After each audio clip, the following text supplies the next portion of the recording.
Wildfires in the southeastern regions have caused unprecedented damage, burning over 48,000 hectares, or the equivalent to about 80% of the size of Seoul across 11 locations. 국내 남동부 지역을 휩쓴 산불로 발생한 피해가 역대 최대 규모일 것으로 추산됩니다.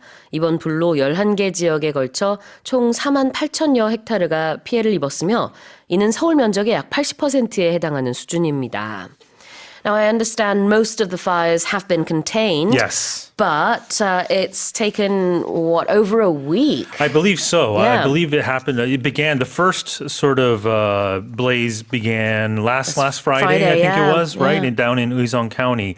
And ever since then, over 48,000 hectares of land. So it began in Uiseong County. It started spreading in an easterly, sort of northeasterly direction Yeah. into Andong and all the way down to the east coastline, into Yeongdeok County there.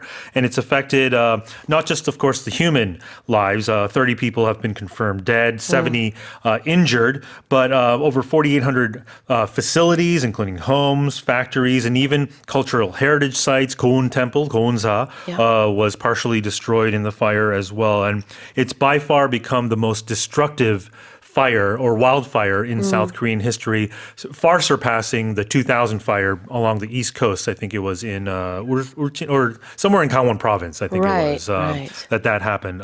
But I actually had a chance to go down there to report on these fires last week. I was in Uiseong County, and the conditions were really dry.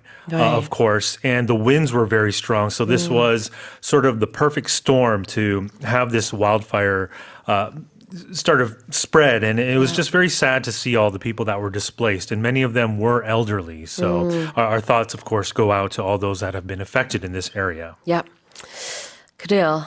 이렇게 산불이 대부분 진화가 된 상황입니다. 산불을 대부분 껐다라고 할 때 영어로는 contain이라는 단어를 사용해서 the fires have been contained. Most of the fires have been contained. So contain would have that connotation of being in control. Yeah. If it's completely out, you would probably say they are extinguished. Okay. A fire you would extinguish. A fire extinguisher is something that puts out fires. 그러네요. 우리 소화기를 fire extinguisher라고 해서 완전히 100% 진화가 됐을 때는 the fires have been extinguished 이렇게도 표현을 할 수 있을 텐데 contain이라는 것은 이제 어떻게 보면은 좀 불길이 잡혔다 이런 의미가 좀 있는 거죠. 컨트롤을 하고 있는 거니까. Precisely. Yes. 그래요. 그다음에 이게 지금 전례가 없는 그런 산불이었습니다. It was unprecedented. Yeah. So, like I said, these are historic, never seen before. That's what unprecedented means, right? Yeah. Something's exceptional. It's original. Is unprecedented. Precedence means there's something that has happened before. Like in legal terms, precedence is a judgment or a ruling that judges will often be guided by. Precedent는 설예라는 뜻인데 Precedent, 네, precedent. 그래서 president 대통령이 아니고요. precedent. Well, you would say precedents as in the noun form. There was precedent. Okay. Precedents. Precedents. Yes. Okay, in the plural then. Yes. 그래요. 근데 unprecedented라고 하면은 이런 전례가 없다 이런 의미가 되겠죠. 자, 그다음엔 equivalent to something. Right. So they compared 48,000 hectares to about 80% of Seoul, meaning that it's equal in value. So it's about there. So there's a difference between being equal to and equivalent to. Equal mean exactly the same, right? 1 + 1 = 2. But equivalent is, it implies similarity or sort of sameness, but not necessarily in all aspects. 무엇에 해당된다, 무엇과 비슷하다 이런 의미가 있어요. equivalent to. 그래서 이번에 산불 피해 입은 그 지역의 면적이 서울 전체의 80%에 해당한다. 그렇다고 해서 서울 면적이랑 똑같다. 이거는 아니죠. 서울에서 이런 일이 일어나진 않았으니까. 그래서 영어로는 it is equivalent to 여기에 상응하는 여기와 거의 같은 수준이다 이런 의미가 되겠습니다. 면적 얘기할 때. Right, but if you change this to equal to 80% of the size of Seoul, it would still have the same meaning, and people would understand it's not exactly equal, but equivalent has that difference in meaning. 아, 그러네요. equal to라고 하면은 좀 더 정확한 느낌이 있습니다. 수학적으로 완전히 똑 떨어지게 아주 정확한. Right. 근데 서울 면적의 80%가 이번 산불 면적이랑 정확하게 맞진 않을 거예요. Exactly. 그냥 비슷하다는 거죠. Exactly. 그래요. 그래서 equivalent to를 많이 쓰고 we often like to put things into perspective because it's hard to grasp what, 80 hectares, 100 hectares, whatever, what it Right. is, what it looks like. So here's the headline again. Wildfires in the southeastern regions have caused unprecedented damage, burning over 48,000 hectares, or the equivalent to about 80% of the size of Seoul, across 11 locations. Well, let's move on to the second headline. The death toll from the powerful 7.7 magnitude earthquake that struck Myanmar on Friday has surpassed 1,600 as rescue workers race against time to search for survivors in the rubble of apartment buildings, monasteries, and mosques. 지난 금요일에 미얀마를 강타한 규모 7.7의 강진으로 현지 사망자 수가 1,600명을 넘어선 가운데 구조대원들이 아파트, 수도원, 모스크 등의 건물 잔해 속에서 생존자 수색을 이어가며 시간과의 사투를 벌이고 있습니다. Yeah, another natural disaster happening in this region of the world. This Yeah. 7.7 magnitude tremor happened just outside Myanmar's second largest city of Mandalay.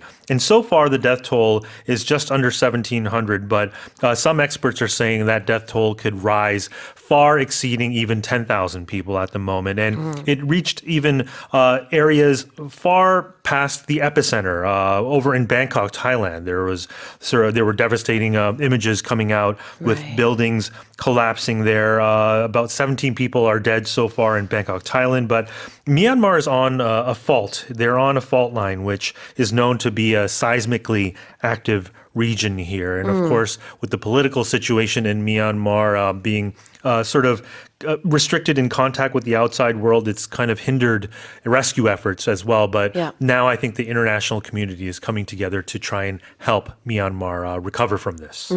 여기서 fault line이라는 건 단층선이라는 뜻인데요. 우리가 보통 뭐 잘못이 있을 때도 it's someone's fault라고 하죠. F-A-U-L-T.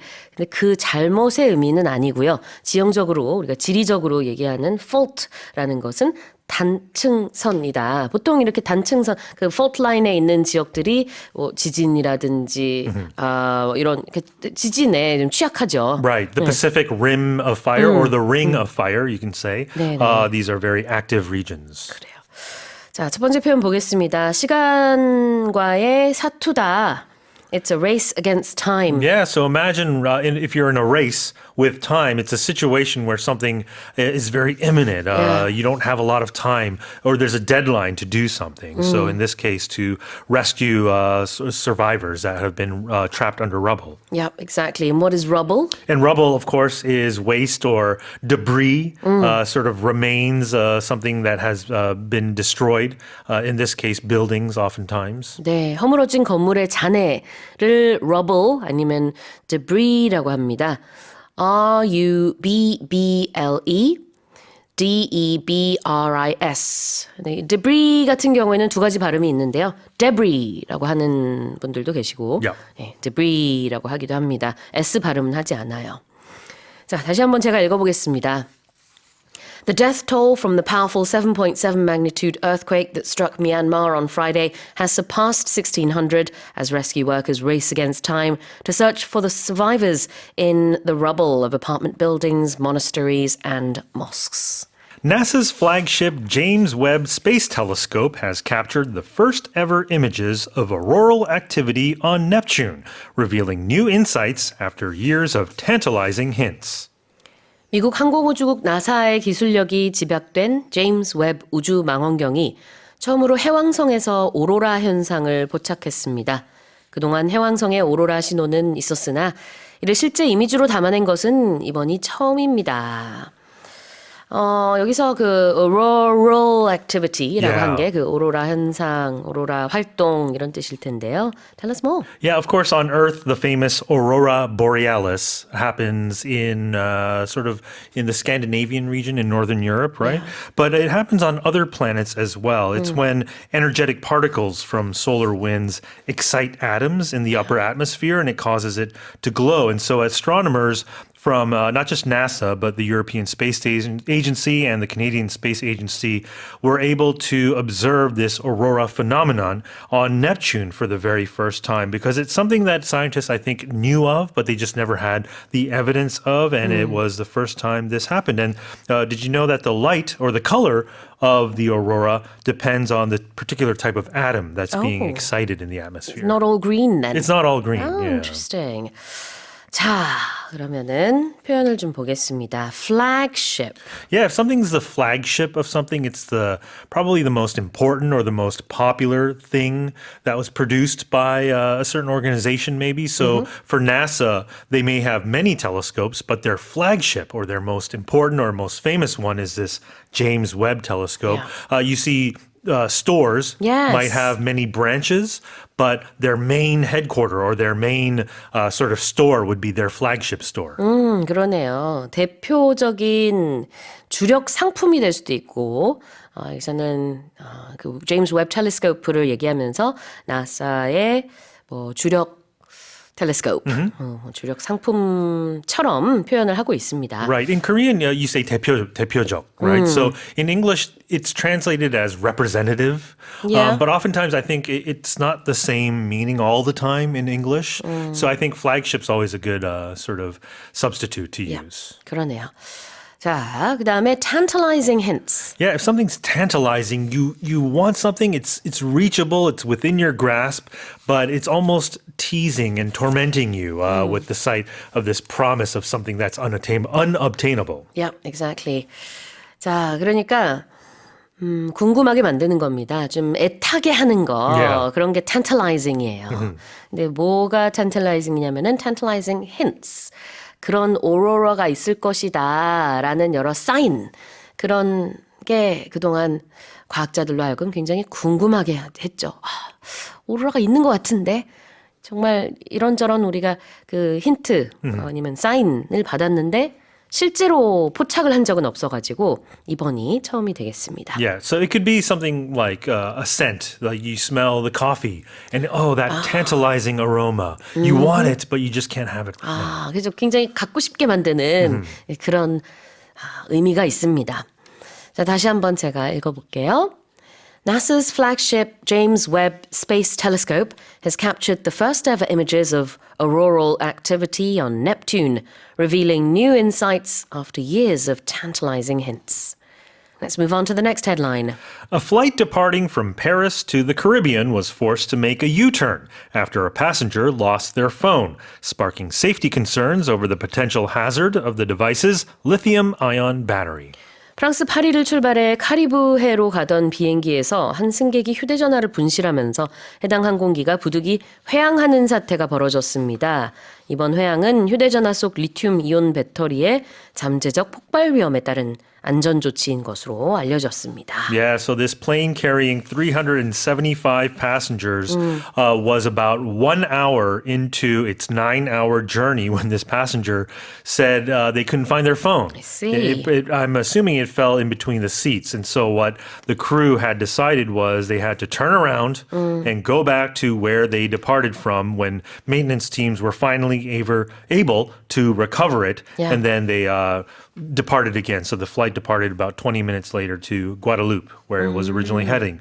But of course, here in Korea, we're very familiar with the dangers of these gadgets and batteries and phones, because lithium-ion batteries are known to explode if they're sort of provoked in a way. And I don't know if you've been on a plane recently, but I think people are a little more on edge. Airline companies are. So they're very strict about what you're carrying on to a flight. So if you have a battery, they make sure that it's in a pouch or the opening, the ports are covered with tape. Right, well that makes sense, of course, because there are many safety concerns. Yes, a safety concern would be a situation or a condition that's a potential hazard or a risk to harm or injury or damage. 안전상의 우려, safety concerns.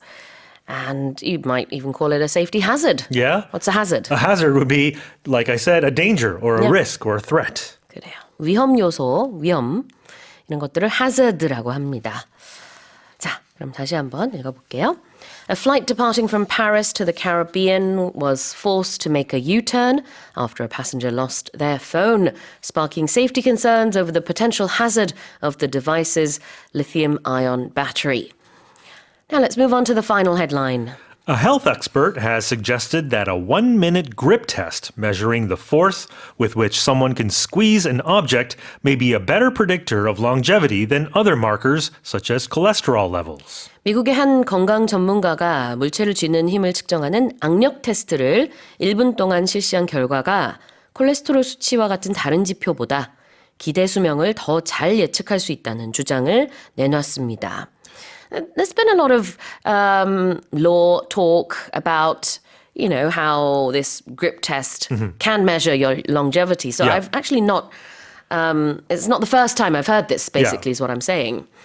Tell us more, though. Yeah, the theory behind it is that when you grip something, you're using a lot of muscles in your arm, Yeah. from your muscles and your joints in the entire arm. So it's an indicator of how much muscle you have. And of course, as you grow older, you lose muscle mass, which is always a problem. And then you're at more risk of injury. So what this nutritionist found out was that if you can't hold a dumbbell, that's 3/4 your weight. So for example, if you're 80 kilograms, you have to be able to hold at least 60 kilograms for 1 minute. And if you Okay. don't, if you can't, you'll die earlier than you would if you were stronger. So of course, we're all obsessed with living longer, being healthy, longevity.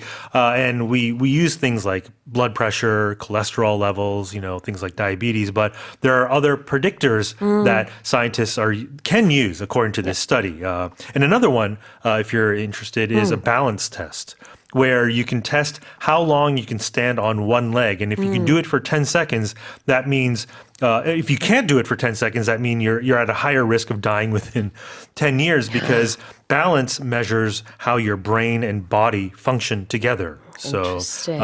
two things that you might want to check out Okay. when you're at And home. they're quite easy to do. Yeah, you can do it right now if you wanted to.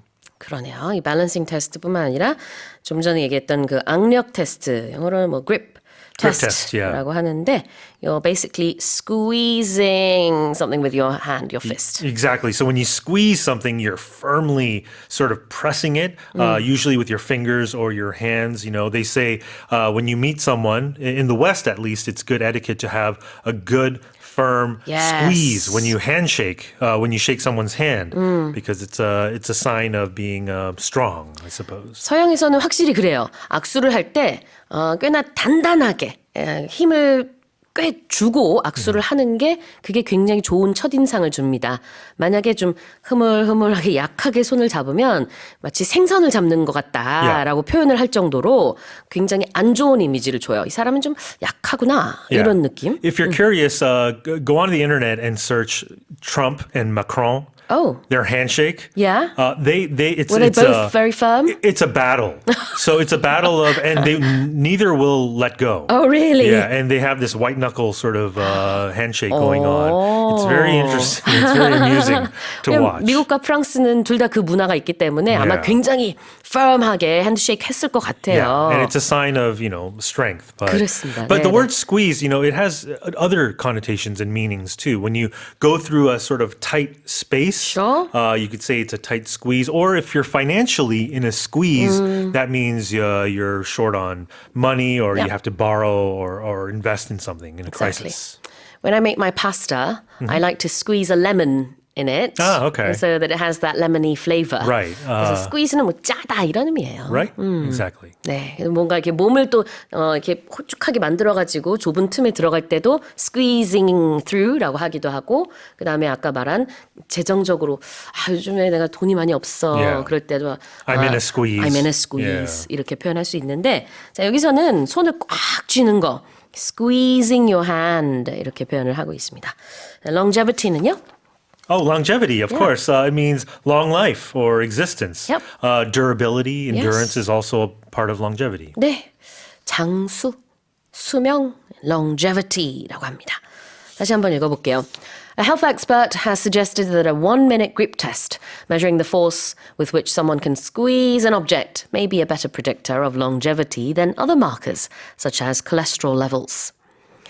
Well, that's it for the headlines with Shane. The nation saw a rebound in industrial output, consumption and investment in February, according to Statistics Korea, with all three indicators turning around after declining simultaneously in January.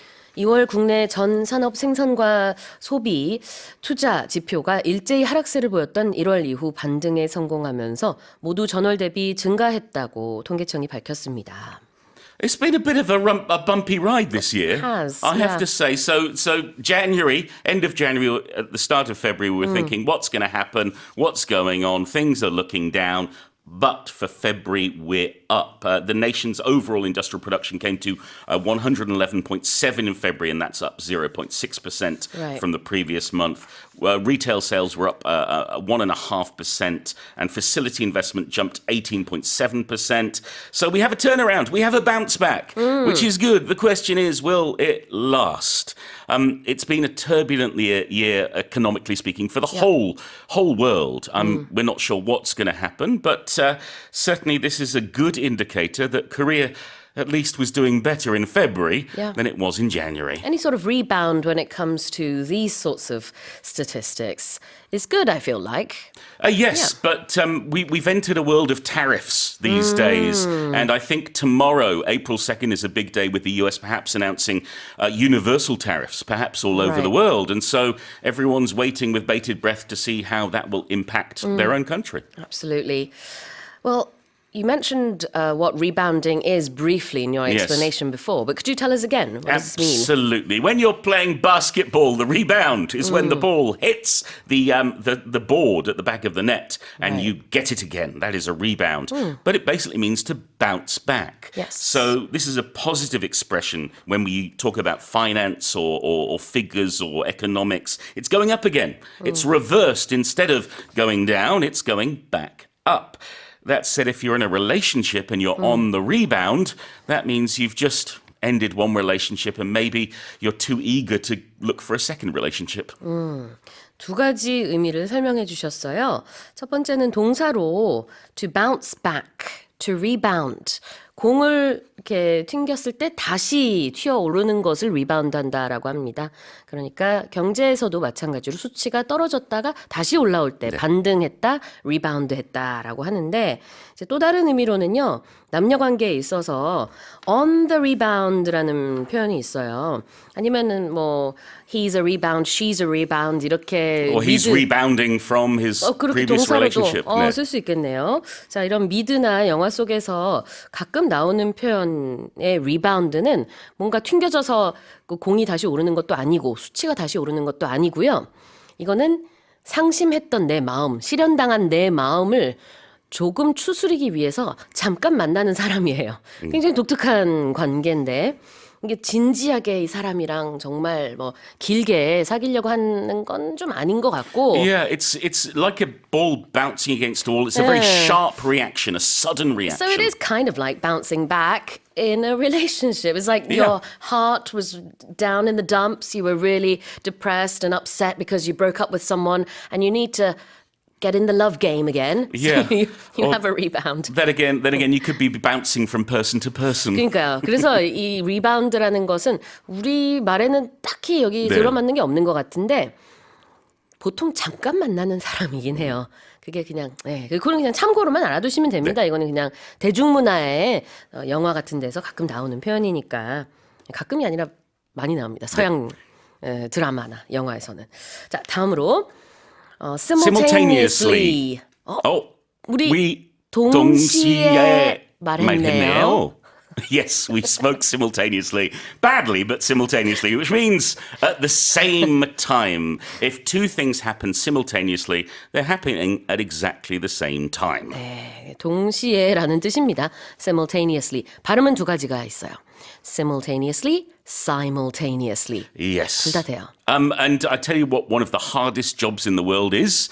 You might guess this, Sue. Simultaneous translation. 아, 동시통역. 네, 이거 Yeah. 쉽지 않죠. You need a brain that can bounce back and forth between the two languages. 그렇습니다. 자, 다시 한번 제가 헤드라인 읽어보겠습니다. The nation saw a rebound in industrial output, consumption and investment in February, according to Statistics Korea, with all three indicators turning around after declining simultaneously in January. Let's move on to the next headline. A government report has revealed that the average monthly income of single-parent families with children under 18 stood at 2.9 million won in 2024, accounting for only 60% of the national household average. 정부 보고서에 따르면은 18세 이하 자녀를 양육하는 전국 한부모 가족의 작년 월 평균 소득은 290만 원대로 전체 가구 평균 소득의 60%에 불과한 것으로 나타났습니다. Tell us more. Yeah, so we're seeing a big gap according to the Ministry of Gender Equality and Family. It's 2.94 million won in 2024 for a single-parent family on average. And a two-parent family on average would come to 4.89 million won. So it's a big difference if Yeah. there's only the one earner, only the one parent. Debt is also bigger for single-parent families. It was at 47.2 million won last year. That was double what was tallied in 2021. We get these figures every 3 years, they come out. And housing seems to be the biggest issue. Over 50% of these single-parent households are saying housing is the biggest expense. 40.7% cited living expenses.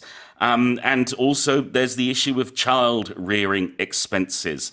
The really worrying thing is 71.3% of those surveyed said they had never received child support from their spouse. Their former spouse. Yeah, their former spouse. So they're really on their own in this case Yeah. and having to struggle with a lot less money than the average family. 네, 그렇습니다.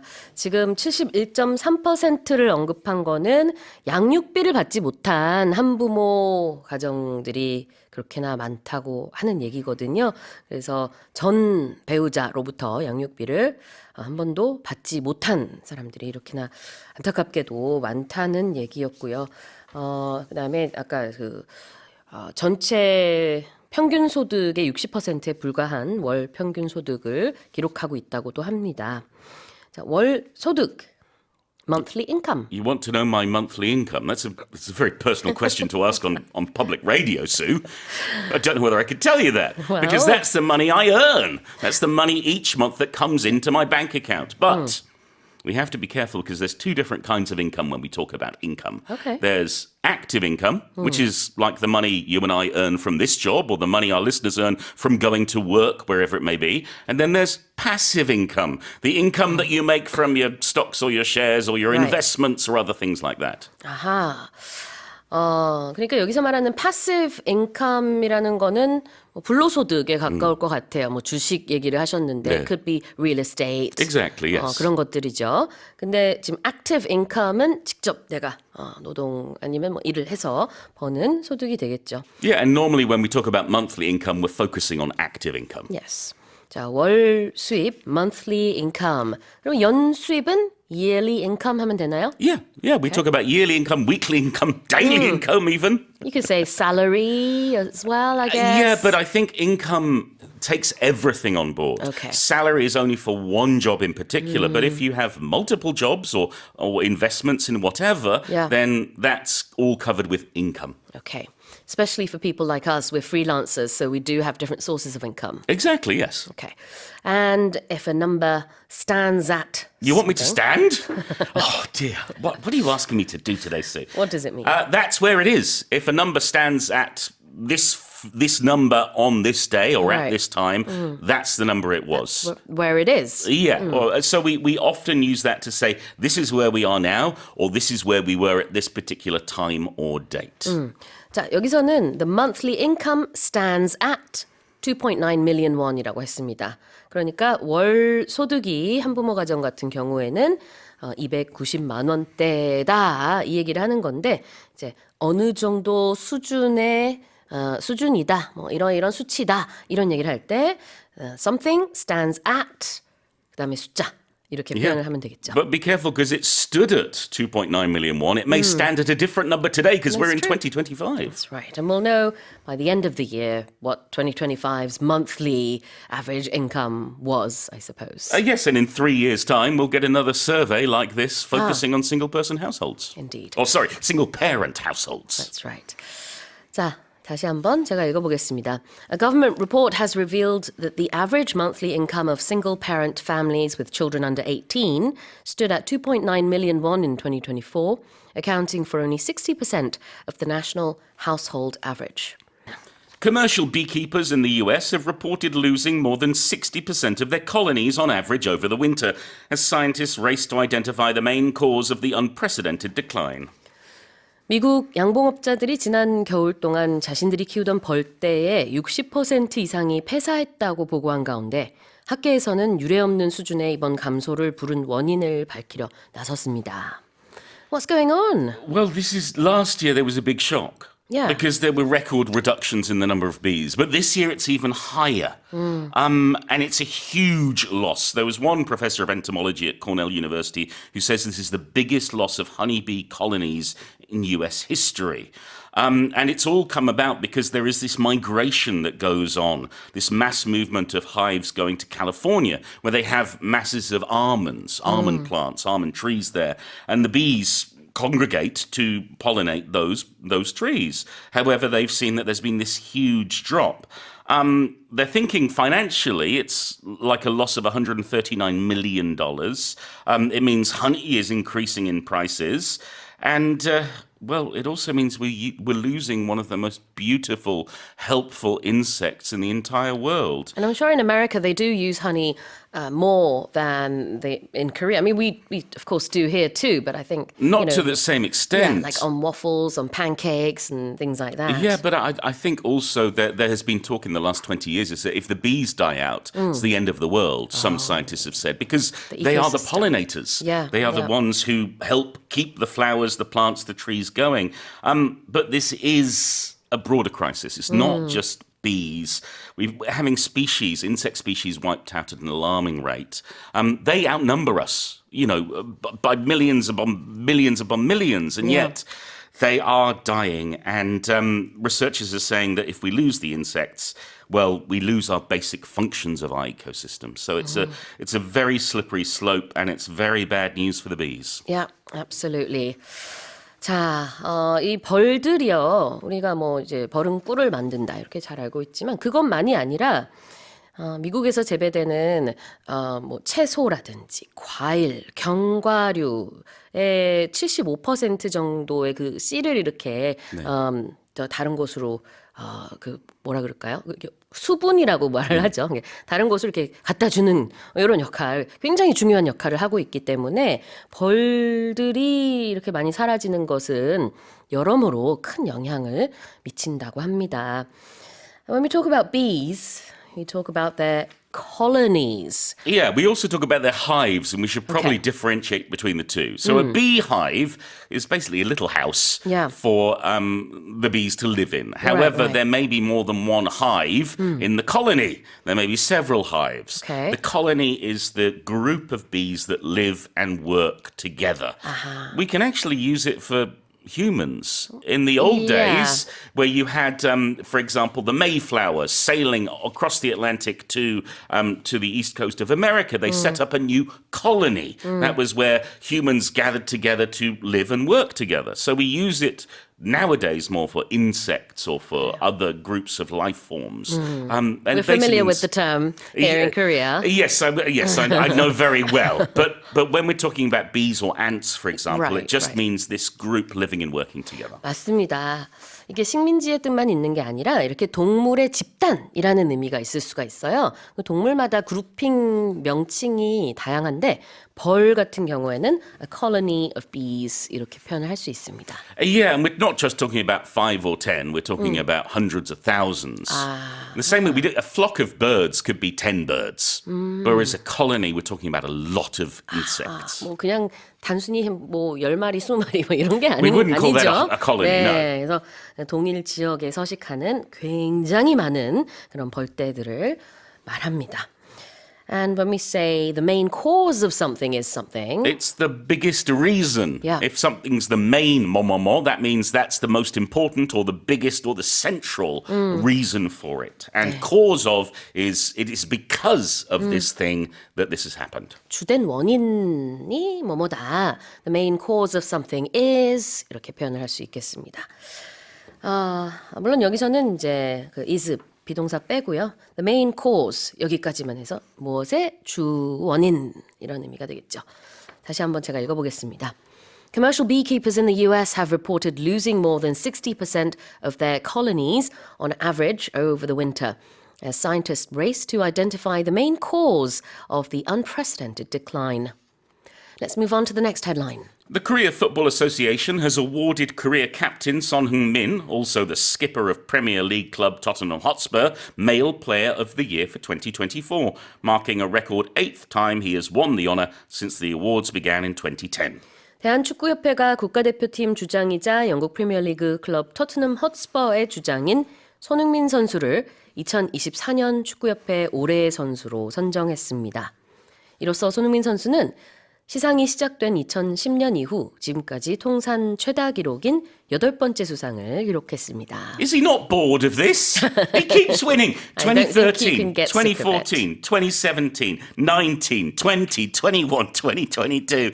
It's incredible. There's a reason why he is possibly the most famous football player from Korea ever, and why he's most loved. Because, I mean, it's not just Koreans. Tottenham Hotspur fans around the world, but especially in the UK, really love Sonny. Yep. So it's well deserved. When it comes to Female Player of the Year, that went to the Seattle Reign FC midfielder Ji So-yoon. And she's claimed it also for the 8th time. So King and Queen for the 8th time each. So I have to say, this is not the public. This is football journalists and also members of the Korea Football Association Technical Development Committee. I wonder if the results would be the same if it was put to a public vote. I think Sonny would win. Maybe.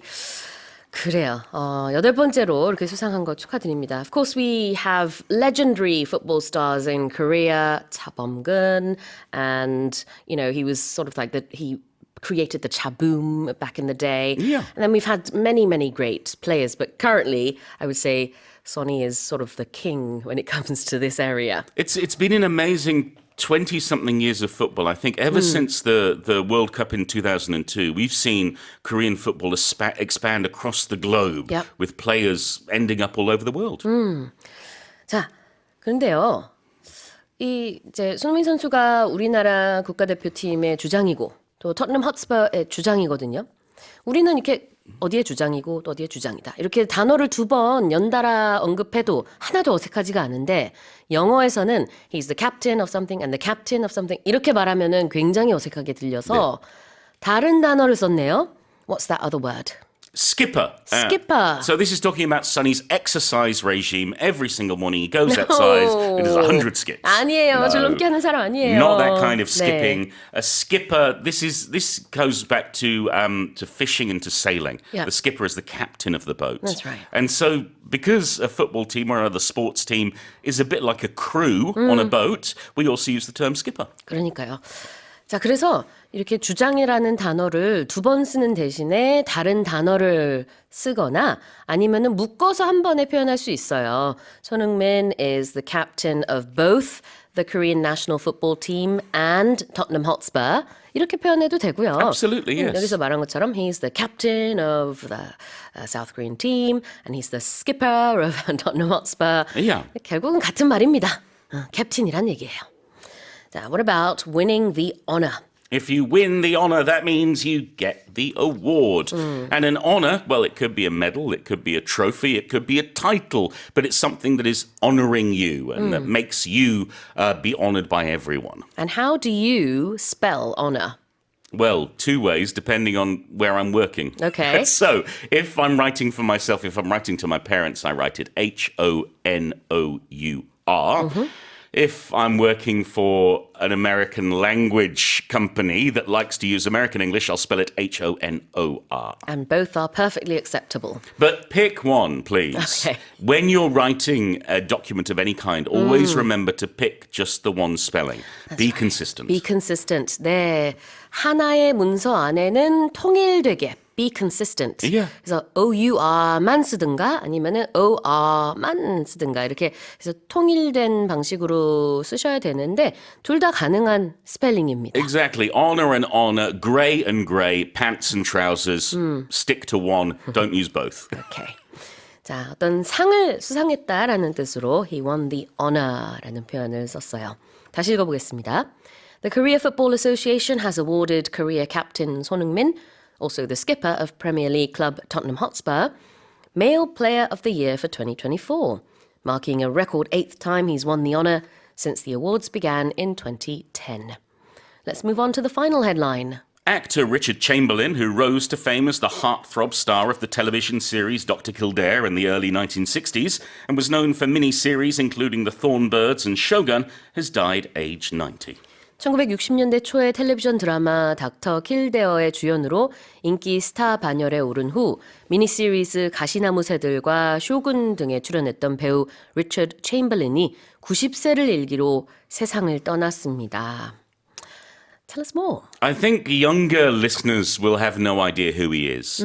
But if you were born in the 60s or 70s and you were old enough to watch TV by 1980 or the early 1980s, you would be very familiar with him. He was a big, big star. It started off in the early 60s when he was playing Dr. Kildare on American TV. He then went to the UK. He was on stage. He was a brilliant stage performer, also appeared in movies. And then in 1980, something amazing happened. He starred in Shogun. For those who are watching more recent TV series, there's just been a remake. They've remade Shogun. That came out last year. It was based on James Clavell's novel about a foreigner coming to Japan during the Shogun era, during these this few hundred years ago. So that was a huge hit. Here in Korea as well, I think many people a little bit older than us will know him from The Thornbirds, which was a very big series that hit screens in 1983. He was a huge star. He was much loved. I loved him in King Solomon's Mines, which critics hated, but as a kid, he was like a bonus Indiana Jones for me. Oh, really? Well, I have to admit, he's a little bit before my time, but I've been reliably informed that in Korea, 가시나무 새들, Thornbirds, was hugely popular. Yeah, all around the world. Yeah. The US, the UK, Korea, pretty much every country that had access to a network television, Right. everyone watched this series. Well, let's look at the term to rise to fame. Yeah, if you rise to fame, you become famous because we think of fame as getting to the top, like being number one. So it's that idea of rising up. Exactly. 유명해지는 거죠. 그 명성을 날리고 he rose to fame이니까 원래 famous 하지 않았는데 거기로 올라간 겁니다. 그래서 그 유명한 반열에 올랐다. 이렇게 볼 수도 있겠고요. He became famous. He rose to fame. And he was a heartthrob. Yes, oh my goodness. We don't use this term so much nowadays, but when I was growing up, it was used a lot. Yeah. And it's Do you not use it now much? I don't hear it as much see, nowadays. see. But a heartthrob is a man who makes the girls' hearts throb. Bada boom, bada boom, Yeah. bada boom, bada boom. Their hearts beat faster when they see this very handsome man. When I was growing up, the stereotypical heartthrob was Richard Gere. Then in the 90s, Hugh Grant became a bit of a heartthrob in the UK. Colin Firth as well. Here, who's a heartthrob? I mean, there's lots to choose from. Plenty of handsome fellas on screen. Yeah, absolutely. I feel like, for me, I'm a big fan of Lee Byung-hun, but I know a lot of people are fans of Park Bo-gum, or Yeah. so there are younger heartthrobs, older heartthrobs. Heartthrob basically means a sort of very good-looking actor that makes your heart go doo-doo, doo-doo. Yeah. I'm in love with him. And it's usually just used for men. For male stars. Yeah, that's right, not female For actors, female yeah. actors, I think Bombshell is one that have been Okay. used a lot. Yeah. Real Bombshell. But I mean, time changes the expressions we use. Yes. For instance, Bombshell we don't use anymore. Heartthrob as well, I think, has gone a little bit out of use. But certainly, I would describe Richard Chamberlain as a heartthrob. One of our listeners says, heartthrob Paul 선생님. Oh my goodness! I feel my heart going. Someone's heart is bidi-bidi-bum, pounding bidi-boom, bidi-bum, bidi-boom. listening to your voice. 자, 그래요. heartthrob은 한 단어예요. 스펠링은요. H-E-A-R-T 그 다음에 T가 한 번 더 나오는데 이때는 이제 T-H-R-O-B 원래 두 단어가 합쳐진 거거든요. heartthrob 이렇게 표현을 합니다. 발음을 합니다. And throb we often use in a negative term. For example, if you're hammering a nail and you accidentally hit your thumb will throb in pain. 그렇죠. 이제 그냥 throb만 따로 썼을 때는 좀 고통스러운 느낌이 있을 수 있는데 자, 여기서 heartthrob라는 것은 이제 그 아주 잘생기고 인기 많은 배우 아니면 가수한테도 쓸 수 있겠네요. Yeah. 그런 보통 남자한테만 씁니다. 왜 그런지 모르겠는데 그냥 멋진 연예인, 남자 연예인 이런 느낌이라고 보시면 될 것 같아요. Because all men are heartless. We feel nothing. 자, 다시 한번 제가 읽어보겠습니다. Actor Richard Chamberlain, who rose to fame as the heartthrob star of the television series Dr. Kildare in the early 1960s and was known for miniseries including Thornbirds and Shogun, has died aged 90. All right, well, that's it for the headlines. More than 1.1 million foreign travelers visited the country in February, reaching nearly 95% of the 2019 pre-pandemic level, according to the Korea Tourism Organization. 올 2월 우리나라를 찾은 외국인 관광객 수가 110만 명을 넘어서면서 코로나19 유행 이전인 2019년 대비 95% 수준에 육박했다고 한국관광공사가 밝혔습니다. Yep. So we're almost back to pre-pandemic Yeah, levels. just nearly there, right? 95% level. Yeah. So they're saying roughly 1.14 million foreign travelers visited South Korea last month. So it's very similar to the numbers that were seen before COVID-19. This was according to the Korea Tourism Organization, or KTO. And it said that nearly 1.14 million foreign nationals visited the country in February. And that figure represented 94.7% of the figure for 2019, which was the year before the COVID-19 pandemic started. And the organization said the figure reflected on-year growth of 10.5%. And the agency found that Chinese visitors accounted for the largest proportion of the total, which was around 341,000 people.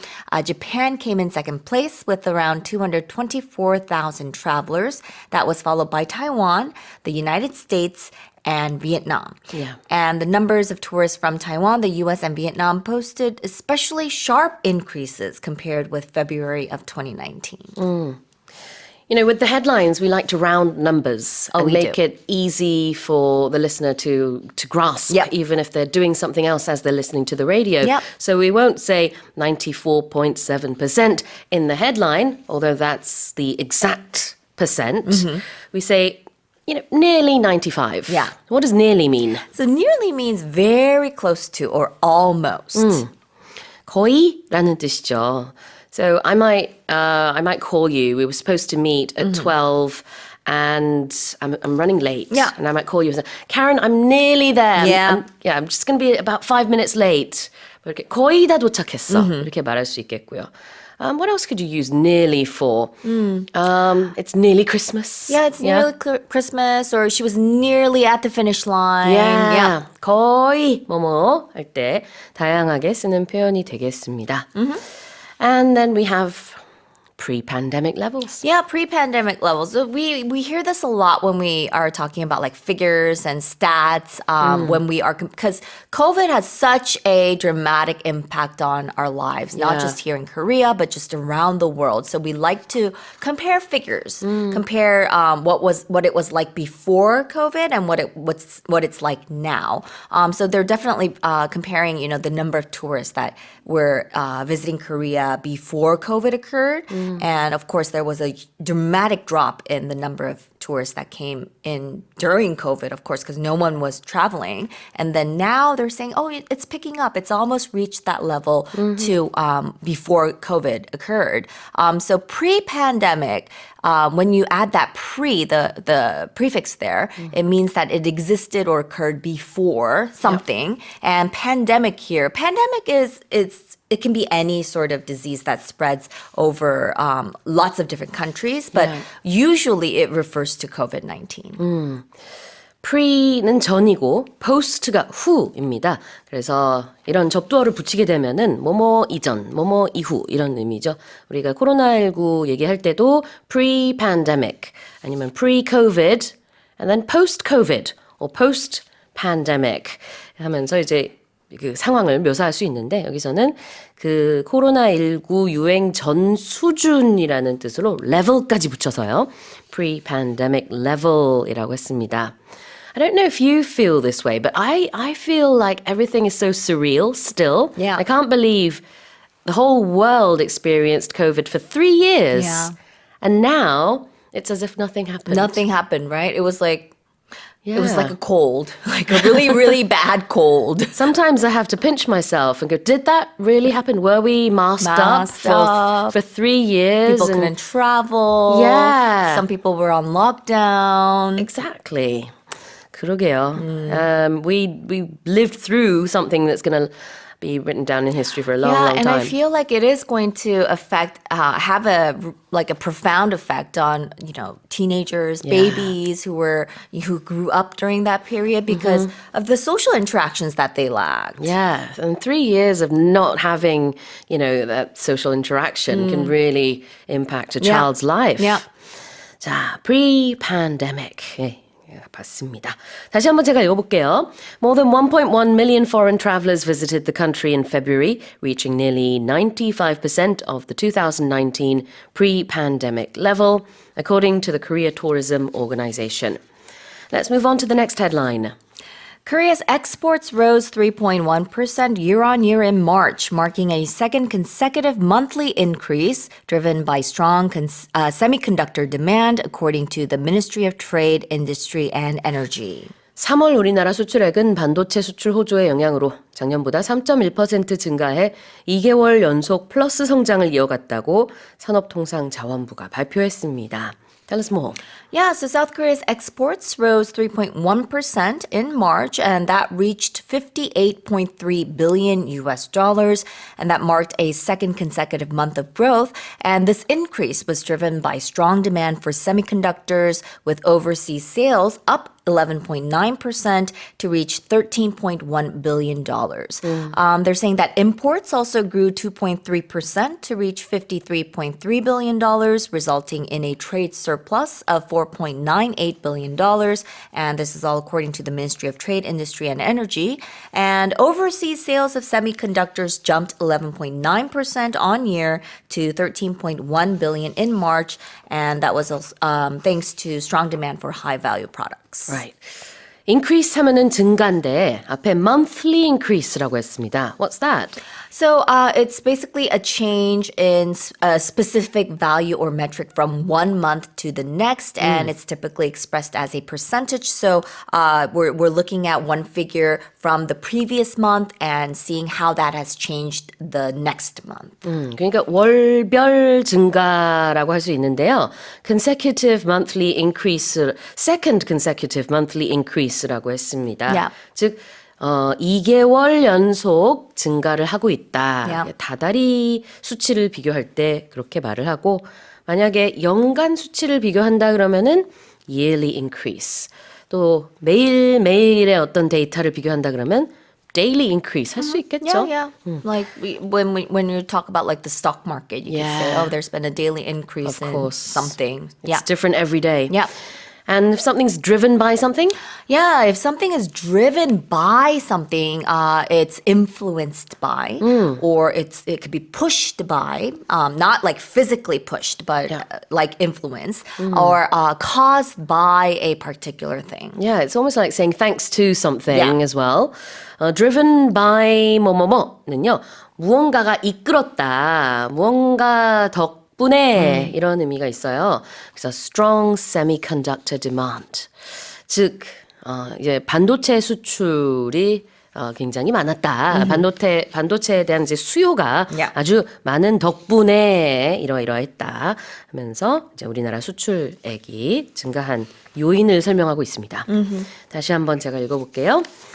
Korea's exports rose 3.1% year on year in March, marking a second consecutive monthly increase driven by strong semiconductor demand, according to the Ministry of Trade, Industry and Energy. Recent government data reveal little improvement in physical activity levels among Korean teenagers last year, with only 17.3% meeting the World Health Organization standard of at least an hour of exercise 5 days a week. 최근 정부가 내놓은 조사 결과에 따르면 지난해 우리나라 청소년의 신체 활동 수준이 과거에 비해 크게 개선되지 않은 것으로 나타난 가운데 주 5일 이상 하루 60분 운동이라는 세계보건기구 WHO 권고 기준을 충족하는 비율은 17.3%에 불과한 것으로 집계됐습니다. You know what I'm going to ask you, Karen? How many hours a week? I was about to say, I don't meet the World Health Nor do Organization I. standard. I'm not someone to be asking this question. But wow. Okay, I didn't know that the WHO recommended an hour a day, 5 days a week. But I wonder how much, like, how strenuous it has to be. Right, Like, right. is it? Do you have to keep on going until like you're out of breath, or like how much of a workout do you have to do? Yeah. If it's a light jog, then it might be pretty easy on the body. But if But an it's hour? yeah, that's quite long. That's a actually. That is lot. quite long. Yeah. All right. So tell us more. Okay, so what they found. So this is according to data from the Korea Disease Control and Prevention Agency, and they found that only 17.3% of South Korean teenagers meet this World Health Organization or WHO recommendation, I guess, level of physical activity, which is at least 1 hour of exercise 5 days a week. And what they found that was more troubling is that the rate is much lower for girls compared to boys, because they found that for girls it was only 8.9% that met that standard compared to boys who are a bit more active, I guess, at that age, who they said 25.1% met that standard. So the total average was 17.3%. And it says that it's despite a slight increase from 2023, South Korean students are still very less active compared to their global peers, with physical activity rates for Korean high school students 32.9 percentage points lower than those in the U.S.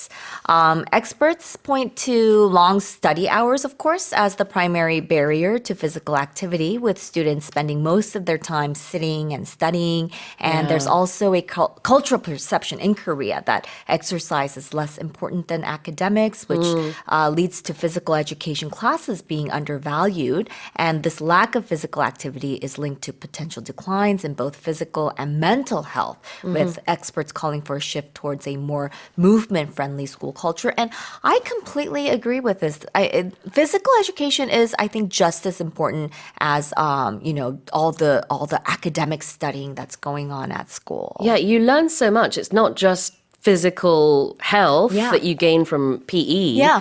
It's interacting with other people, Yeah. teamwork, learning how to win and lose. Yeah, and what I read recently is, like, especially sports where you have to learn like a skill, like let's say basketball or let's say football, where you're working together and you think about all the things that go on inside your brain in order for you to work together to get that ball into a goal. It's actually doing a lot for your brain. It's not just academic studying, but to help you to study the academic stuff, you need that sort of brain work as well. Yeah, it's very absolutely. important. Yeah. What I can say from my experience of being schooled in the UK when I was younger and then later on in Korea is that there's definitely a much bigger emphasis on PE, and it was just really cool to be good at sports in England. Oh, they were all the cool kids, right? Yeah, I'm sure it's the same in America. Yeah. The football stars and So everyone aspired to be good at some sort of sport. Even more so, I think, than studying. Yeah. So even though, studying is great, and in Korea there's more emphasis on being a good student with good grades. Getting into a good college. And that's very important, Yeah. obviously. But I feel like there's not enough emphasis on how important it is to be good at physical activities. Yeah. And I think, the whole problem that we're grappling with students on their phones all the time, I think it might help if they spend more time doing physical exercise. Absolutely.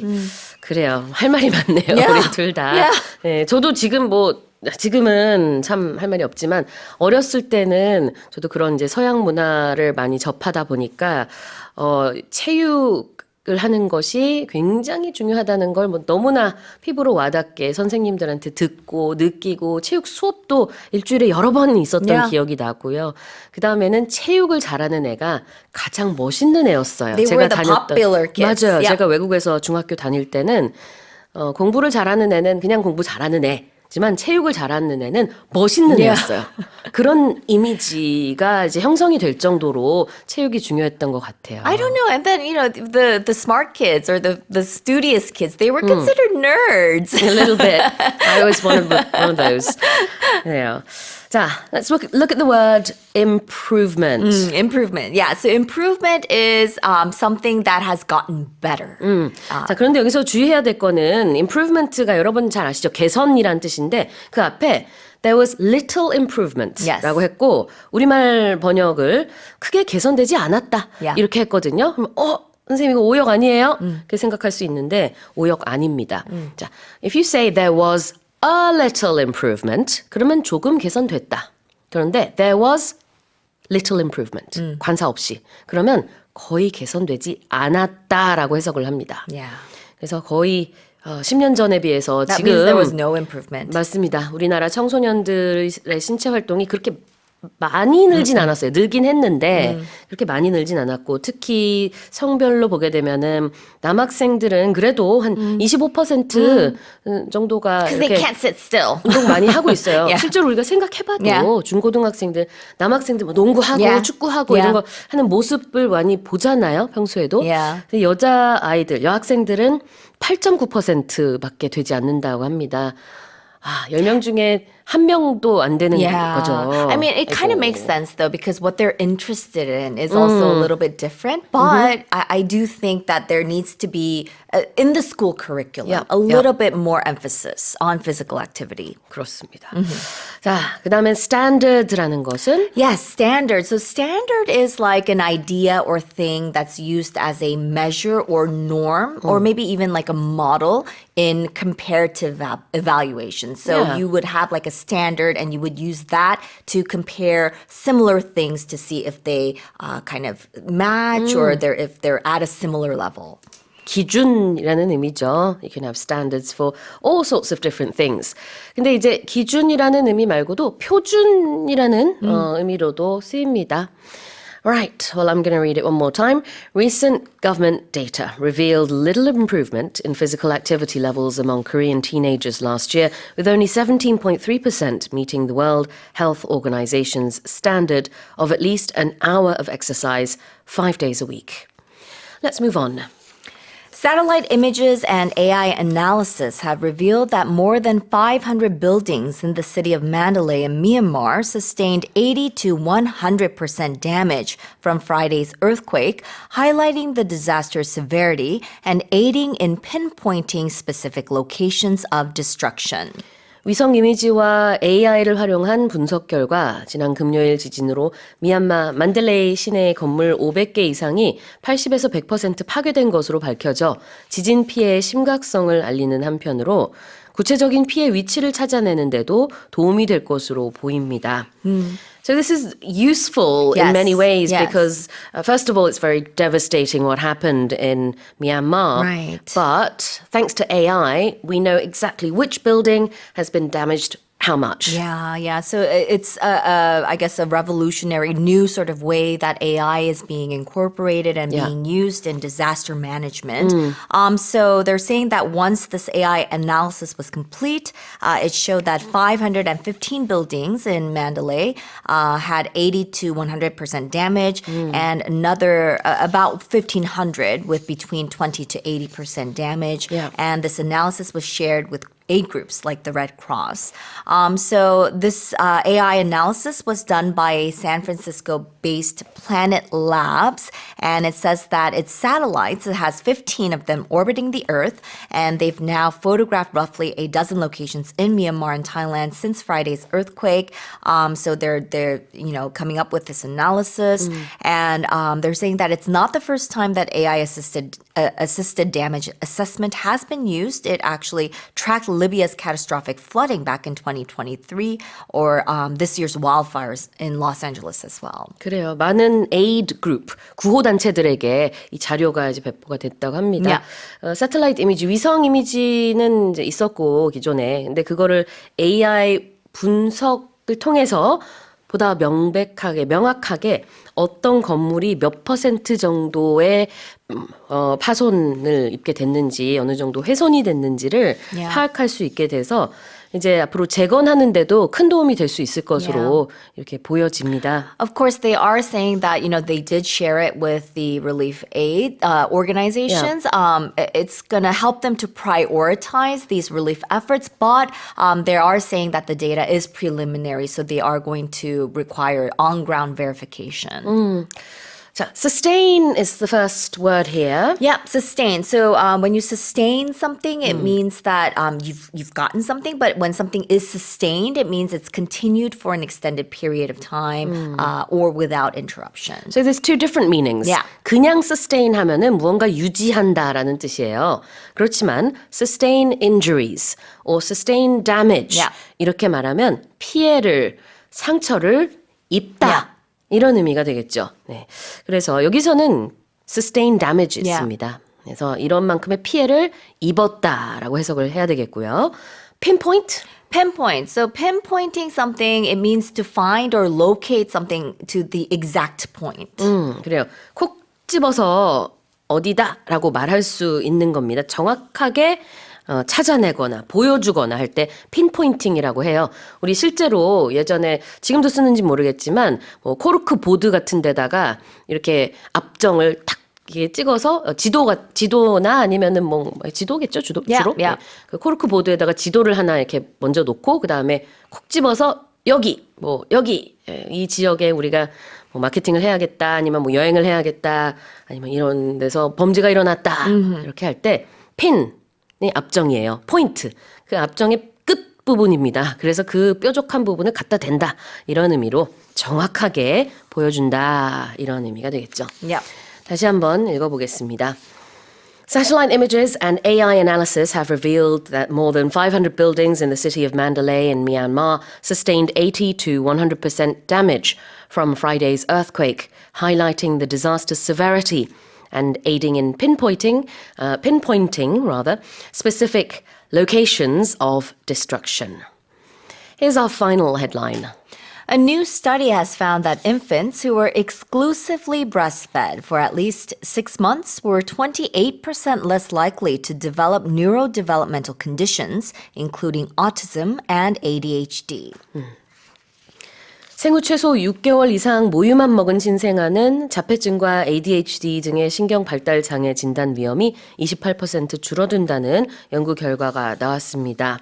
Now we've all known for many years that breastfeeding is good for the child, but now we know more. Yeah, What do yeah. we know? Yeah, so it is recommended. I think the WHO recommends breastfeeding, exclusive breastfeeding for at least, the first 6 months, and then breastfeeding and solid foods until 2 years, which it's recommended, but it's difficult, I think, Yeah, for a of lot of course. people to go and actually go through 2 years of breastfeeding. But this is according to a study from Israel, and it's saying that breastfeeding, among all its benefits, may also lower the risk of neurological conditions. They're called NDCs, like autism and ADHD. So they studied 570,000 infants, and they found that those who were exclusively breastfed, that means they just had their mother's breast milk without any sort of, without the formula milk, for 6 months or longer, were 28% less likely to be diagnosed with these NDCs like autism and ADHD, and they were also 18% less likely to experience delays in language and social milestones compared to those who were breastfed for less than 6 months. 여기서 infant라는 게 이 유아들, 아기들을 얘기하는 건데요. Yeah. 뭐 엄밀히 따지자면은 한 살 정도 될 때까지 infant라고 하는 것 Kind of 같아요. a wide term Yeah. that's used. So it's a wide term that's used for a very young child or baby. So like you mentioned, from birth to around 1 year of age, because after that, when they start to walk, you call them a toddler. Right. 자, 그다음에 ADHD 뭐 굉장히 우리가 일상생활에서도 요즘에는 여기저기서 많이 듣게 되는 단어인데 yep. 이게 뭐의 약자죠? So ADHD stands for Attention Deficit Hyperactivity Disorder. 그래서 이거를 그대로 번역을 하게 되면 자, attention이라는 게 주의력이고요. deficit는 부족하다. 그래서 주의력 결핍. hyperactivity는 과잉 행동. disorder가 장애가 되겠습니다. 주의력 결핍 그리고 과잉 행동 장애 ADHD. 다시 한번 읽어보겠습니다. A new study has found that infants who were exclusively breastfed for at least 6 months were 28% less likely to develop neurodevelopmental conditions, including autism and ADHD. Well, that's it for our headlines with Karen. The National Weather Agency says 2024 was Korea's hottest year on record, with an average summer temperature of 25.6 degrees, alongside prolonged heat waves and tropical nights that extended into September. 기상청은 보고서를 통해 여름철 평균 기온이 25.6도를 기록하고 폭염이 장기화되면서 9월까지 열대야 현상이 나타났던 2024년이 우리나라가 가장 더웠던 해라고 밝혔습니다. Well, nothing surprising here, given that the whole world seemed to have experienced the hottest summer on record last year. Tell us more.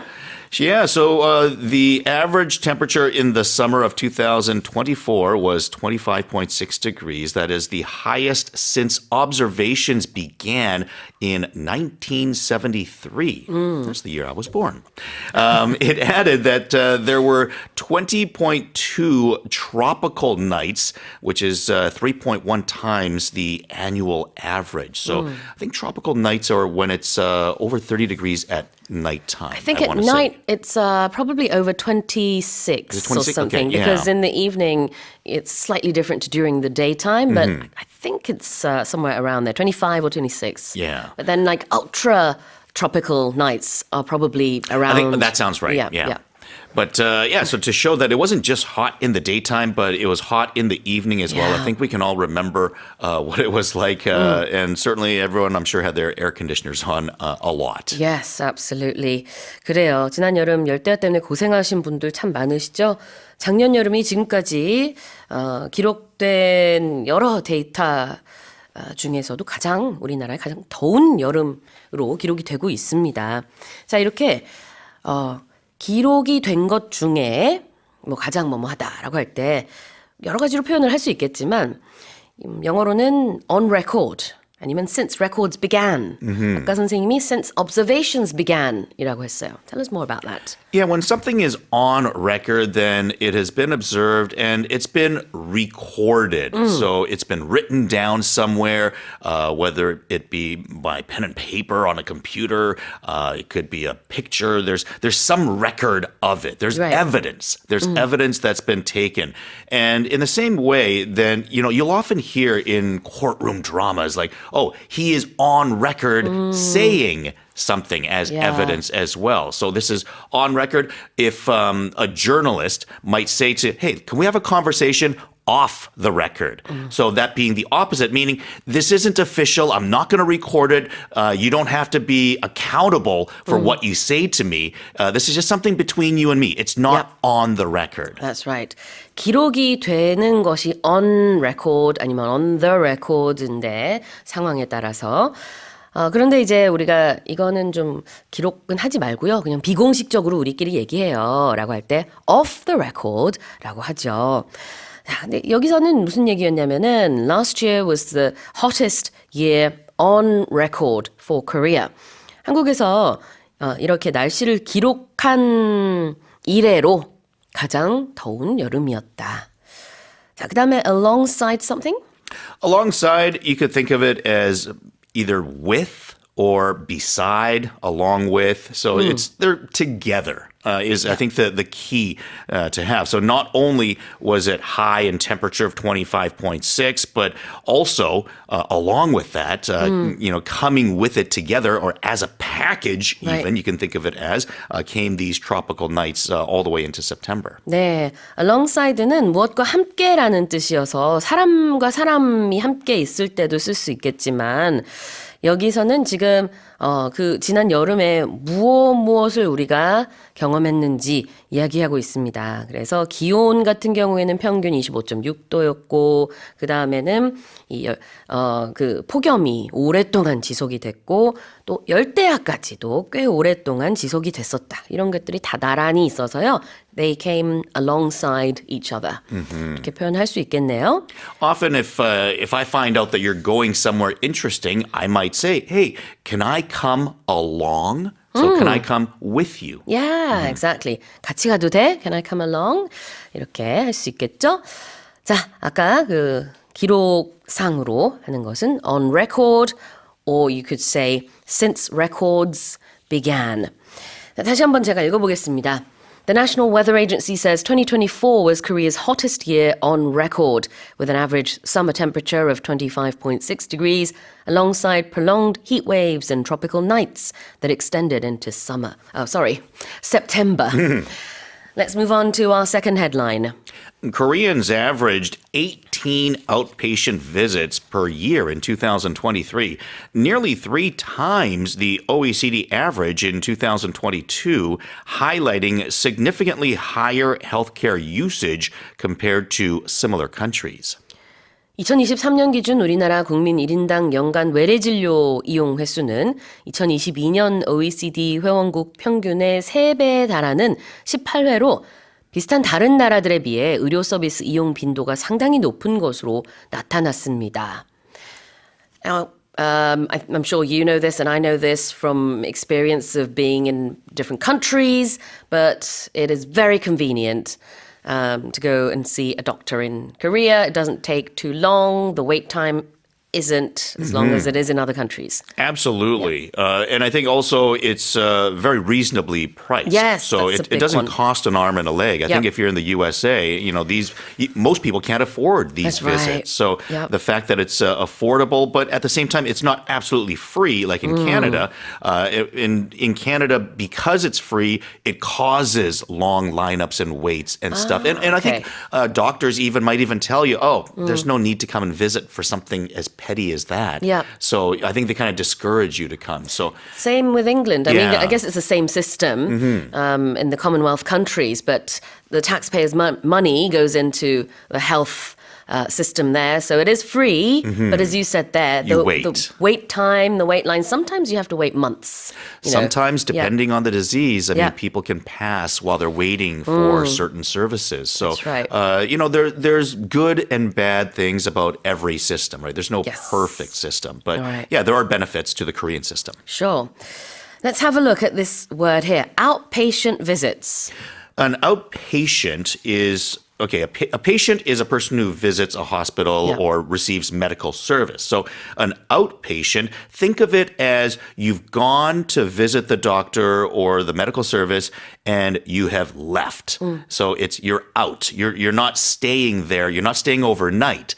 You've kind of received your thing momentarily. You're off. So you didn't spend that much time there. An inpatient would be someone who is staying in the hospital overnight or for an extended period of time. 네. 자, patient가 환자죠. 그런데 앞에 out나 in이 붙는 이유는 한마디로 입원 환자인지 아닌지를 구별하기 위해서입니다. 입원 환자면 inpatient라고 해요. 근데 그렇지 않으면 그냥 병원에 가서 진료받고 다시 집에 가는 경우면은 outpatient라고 합니다. outpatient visit는 즉 외래 진료라고 볼 수 있겠죠. 외래 진료를 위해서 병원을 방문하는 것. 그런 의미가 되겠습니다. And healthcare? Healthcare is to receive services from a doctor, and usually we talk about like a healthcare system, right? Yeah. Like how much you pay for your healthcare. In like I mentioned, in America, it's quite expensive. Yeah. In Canada and other Commonwealth countries, it's usually free. In Korea, it's something in between and stuff. But we're talking about receiving care for your health from doctors or other professionals. That's right. In Korean we might say 의료 서비스 아니면 보건 이런 것들이 다 health care가 되겠죠. 다시 한번 제가 읽어보겠습니다.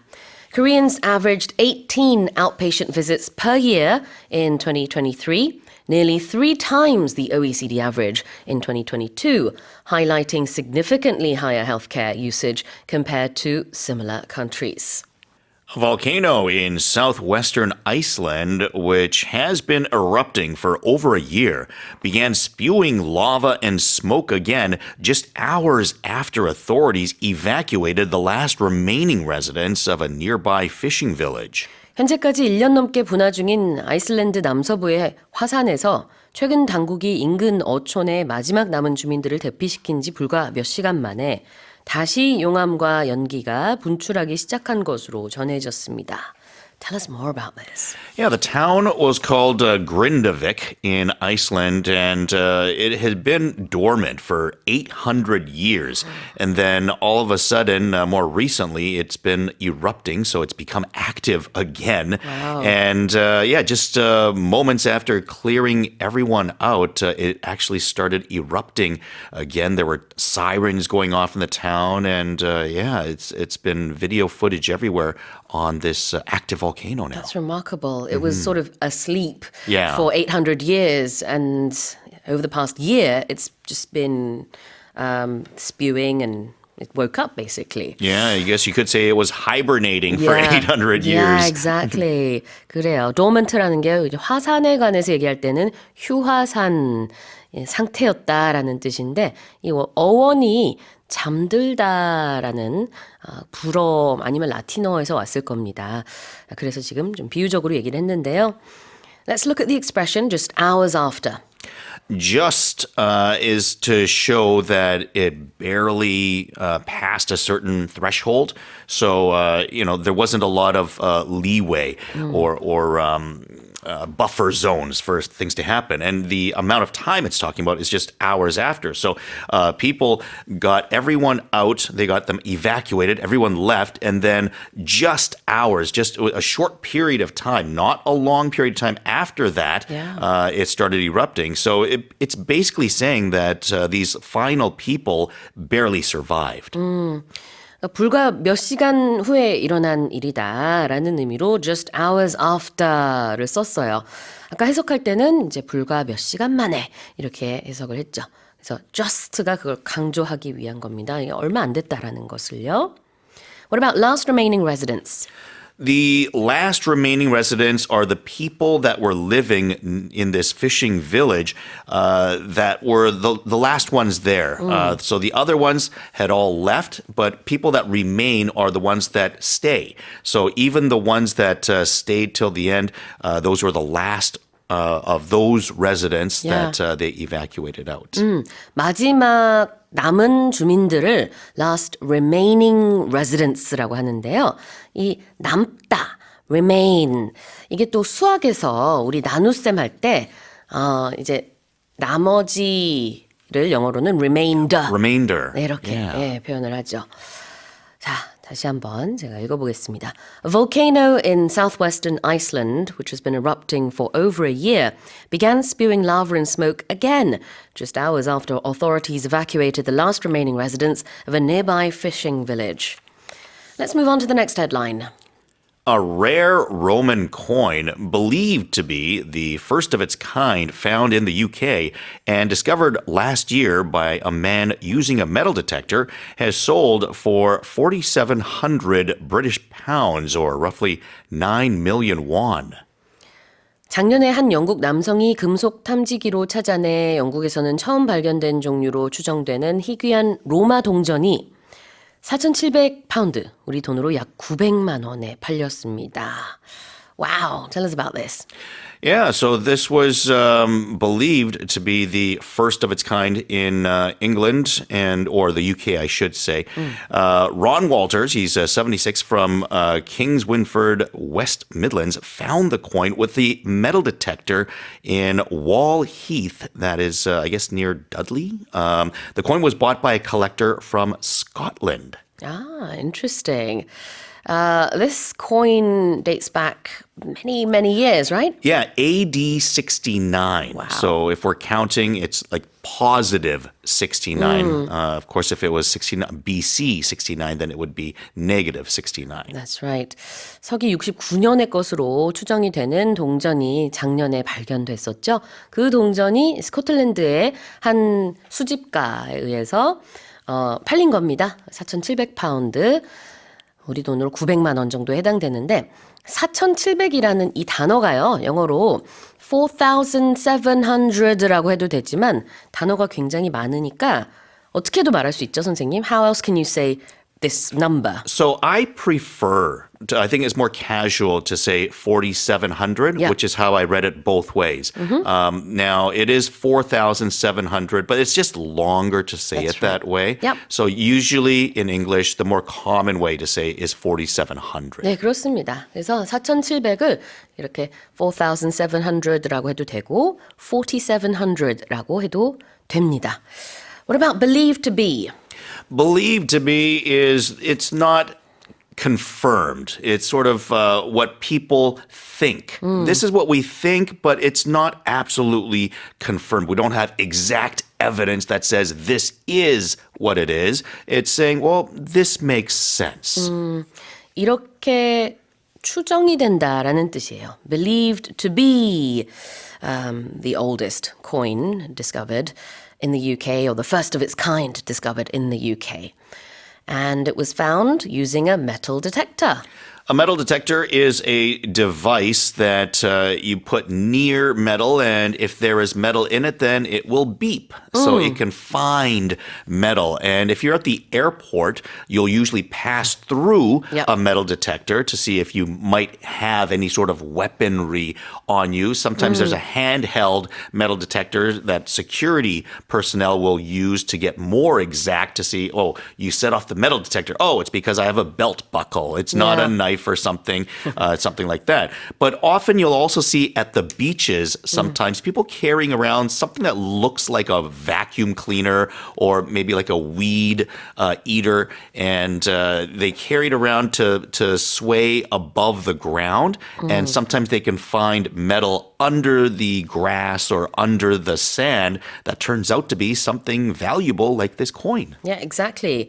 그래요. metal이라는 게 금속이고 detector는 찾아내는 기기니까 금속 탐지기가 되겠죠. 우리 탐정은 영어로 detective라고 하고요.